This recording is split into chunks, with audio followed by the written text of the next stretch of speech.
we would have been able to roll out everything comprehensively, not like what Najib does. What Najib does is just cut the subsidy for the poor. It doesn't touch at all the IPP or the subsidy for the corporate. We propose a reallocation of the subsidy from the corporate. I mentioned about 13 billion just now, so that if you take 3.3 billion, 4 billion, that will have the immediate impact of increasing the disposable income of the public, which actually will go back to the economy, because our economy is getting more and more dependent on domestic demand. At times when investment is weak, so because we would be able to roll out everything comprehensively as a package, and I think all our calculation stands and was reconfirmed by Najib's announcement yesterday, we would have been able to I think, implement everything within the first 2-3 years, and we will see the reduction target for deficit and debts should be on track. So to summarize is that if Pakistan had 1G30, you would have reduced petrol prices, you would have done that, okay, but what we are seeing now is that the price have gone up after 100 days. Okay, and how do you justify that you would be able to afford to cut petrol prices when the government has not been able to, they have had to increase? Because if you look at the total fuel subsidy per year, it says 24.8 billion. It has two components. One, which is about 60%, is the total of diesel and petrol subsidies going to the public, which is about 14 billion.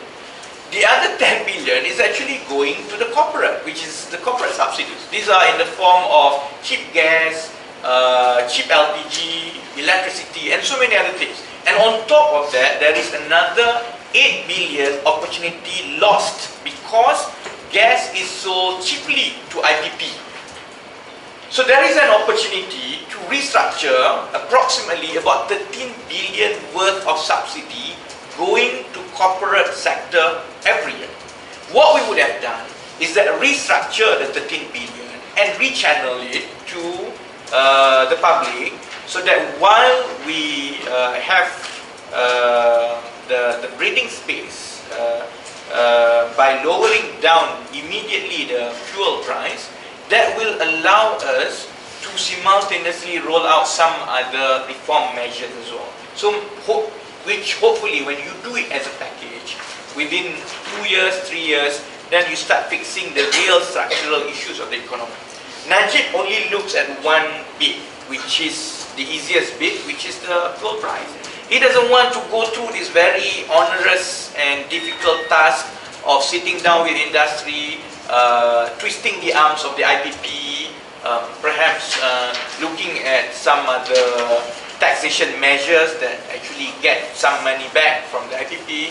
He's not willing to do that. We would have done that. Why is he not willing to do it? What to be the bottlenecks? Well, I think there's, as always, there is the crony capitalism connection, the nexus of politicians and businessmen and big conglomerates in Indonesia. And there are a lot of vested interests in the whole thing. So that's why there has not been a single announcement on the part of his administration or even previous administration that had alluded to a concrete commitment to reform gas and corporate subsidies. Never. Every time they talk about reform of subsidy, is about the public subsidy, when subsidy to concessionaires have never been spoken about.